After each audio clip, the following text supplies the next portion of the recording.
What if I told you that the oldest known wine in human history was made nearly 8,000 years ago, long before the pyramids of Egypt were built? And what if that ancient discovery could completely change the way we understand the origins of civilization? Welcome to Wine History Explained, where we uncover the fascinating stories behind humanity's oldest and most influential drink.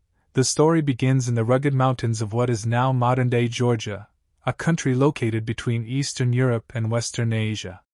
Today, Georgia is famous for its wine culture, but few people realize that it may also be the birthplace of wine itself. For centuries, historians believe that wine production began around 6,000 years ago. Ancient pottery fragments found across the Middle East suggested that early humans had discovered fermentation and learned how to turn grapes into alcohol. But in 2017, a team of international archaeologists made a discovery that pushed the history of wine back even further. The researchers were studying ancient villages in southern Georgia. These settlements belonged to a farming culture that existed around 600 BC. While examining broken pieces of pottery, scientists found something remarkable. Traces of chemicals associated with grapes and wine had survived inside the clay vessels for thousands of years. Laboratory analysis revealed the presence of tartaric acid, one of the strongest indicators of grape wine. The evidence suggested that people living in these villages were producing and consuming wine nearly 8,000 years ago. This was not simply a lucky accident. The ancient residents appeared to have intentionally cultivated grapes and developed methods for fermentation. In other words, wine was not discovered by chance. It was created through experimentation, observation, and knowledge passed from one generation to another. To understand how revolutionary this was, we need to imagine the world at that time. There were no cities, no kingdoms, no writing systems, and no metal tools. Most human societies were just beginning to settle into permanent villages.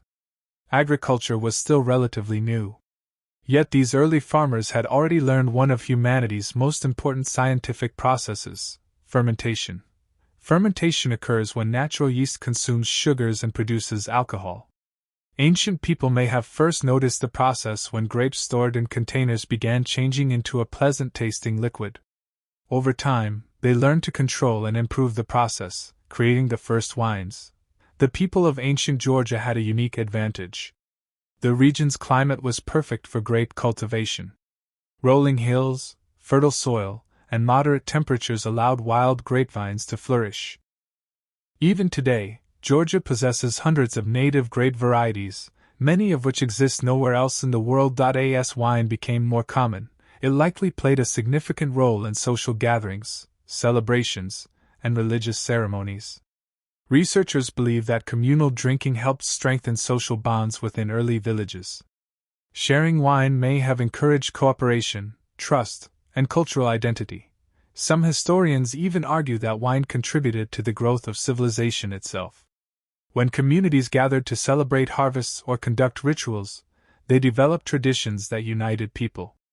These traditions eventually evolved into complex cultures and organized societies. As centuries passed, wine spread beyond Georgia. Trade routes carried grape-growing knowledge across the Caucasus Mountains and into neighboring regions. By 400 BC, wine production had expanded into parts of modern-day Armenia and Iran. Archaeological discoveries in these regions reveal sophisticated winemaking equipment, storage jars, and evidence of large-scale production. One of the most famous discoveries came from a cave in Armenia. Archaeologists uncovered what is considered the world's oldest known winery. The site contained fermentation vats, grape presses, storage containers, and grape seeds dating back more than 6,000 years. This was clear evidence that winemaking had become an organized industry rather than a simple household activity. The spread of wine was closely linked to trade. Merchants carried wine along ancient routes connecting different cultures. As people exchanged goods, they also exchanged ideas, technologies, and traditions. Wine became both a valuable product and a symbol of cultural sophistication. By the time ancient Egypt emerged as a major civilization, wine was already an established part of society. Egyptian tomb paintings depict vineyards, grape harvesting, and wine production. Pharaohs were buried with jars of wine intended for the afterlife. Wine was considered a luxury reserved primarily for the elite and religious ceremonies. The ancient Egyptians developed detailed labeling systems for wine jars. Some labels included information about the vineyard, year of production, and quality of the wine. In many ways, these labels resemble modern wine branding thousands of years later. As wine continued its journey through history, it reached the shores of the Mediterranean. There, new civilizations would elevate wine to an entirely different level. The Greeks transformed wine into an essential part of philosophy, culture, and daily life. But before we explore that chapter, we need to understand how wine became one of the most powerful cultural forces the ancient world had ever seen. The ancient Greeks did far more than simply drink wine. They transformed it into a cornerstone of their civilization. Wine appeared in religious ceremonies, political discussions, artistic performances, and social gatherings. The Greeks even associated wine with a powerful deity known as Dionysus, who represented celebration, fertility, and creativity. For the Greeks, wine was not merely a beverage. It was a symbol of culture itself. Drinking wine was often linked to education, philosophy, and civilized behavior. Wealthy citizens gathered at events called symposiums, where they discussed politics, science, and philosophy while sharing wine. Some of the greatest ideas of the ancient world may have been debated in these gatherings. As Greek colonies spread across the Mediterranean, they carried vineyards and winemaking knowledge with them. Wine production expanded into Italy, southern France, and other regions. What began in the mountains of ancient Georgia was now becoming an international phenomenon. Then came the Romans. The Roman Empire adopted wine enthusiastically and expanded its production on an unprecedented scale. Roman engineers improved vineyard management, storage techniques, and transportation systems. They built roads that allowed wine to travel across thousands of miles. Wherever Roman influence reached, vineyards often followed. By the 1st century AD, wine was consumed throughout much of Europe. Roman soldiers received wine rations. Merchants traded it across continents. Wealthy families collected fine wines from distant provinces. Even ordinary citizens could access wine more easily than many other luxury goods. The Romans also introduced innovations that shaped modern winemaking. They improved barrels for storage and transport. They experimented with different grape varieties and cultivation methods. Many wine-growing regions that remain famous today owe part of their heritage to Roman expansion. But history is rarely a straight line. As the Western Roman Empire declined, political instability disrupted trade networks. Some vineyards were abandoned.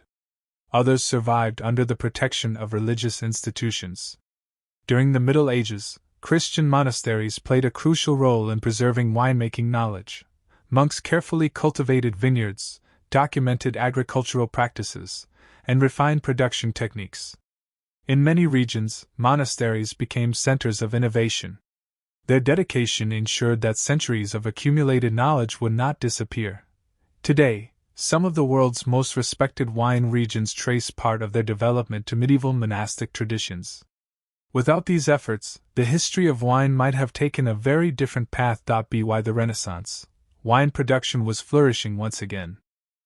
Advances in science, trade, and agriculture improved quality and consistency. European powers carried grapevines to new continents. Wine eventually reached North and South America, Australia, and other parts of the world. In the United States, wine history developed relatively late compared to Europe. Early settlers attempted to cultivate European grape varieties but faced significant challenges. Climate conditions, diseases, and unfamiliar environments often led to failure. Over time, however, American winemakers adapted and created successful vineyards. The rise of California transformed the American wine industry. Favorable growing conditions allowed vineyards to thrive. During the 20th century, American wines gained international recognition and challenged long-established European producers. Today, the United States ranks among the world's leading wine-producing nations. Regions such as California, Oregon, and Washington have become globally respected for their quality and innovation. But perhaps the most fascinating part of this story is not how wine changed over time. It is how little some things have changed at all. The ancient villagers of Georgia who first fermented grapes nearly 8,000 years ago could never have imagined the global industry that would emerge from their experiments. Yet the basic process remains remarkably similar. Grapes are harvested. Juice ferments. Time and patience transforms simple ingredients into something valued across cultures and generations. The pottery fragments discovered in Georgia offered more than evidence of ancient alcohol. They revealed a connection between modern humanity and some of our earliest ancestors. Those ancient people were curious. They observed nature. They experimented. They shared knowledge. In many ways, they were not so different from us. Archaeologists continue to search for new clues about the origins of wine. Every excavation has the potential to uncover forgotten chapters of human history.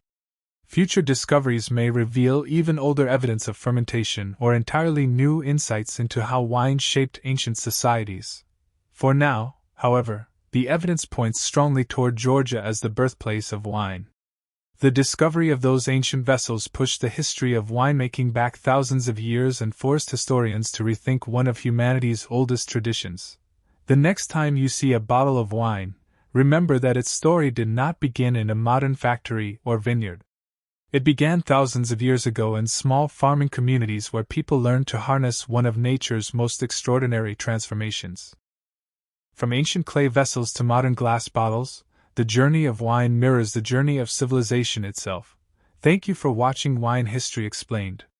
If you enjoyed this story and want to discover more fascinating historical mysteries, be sure to subscribe and join us for the next journey into the past.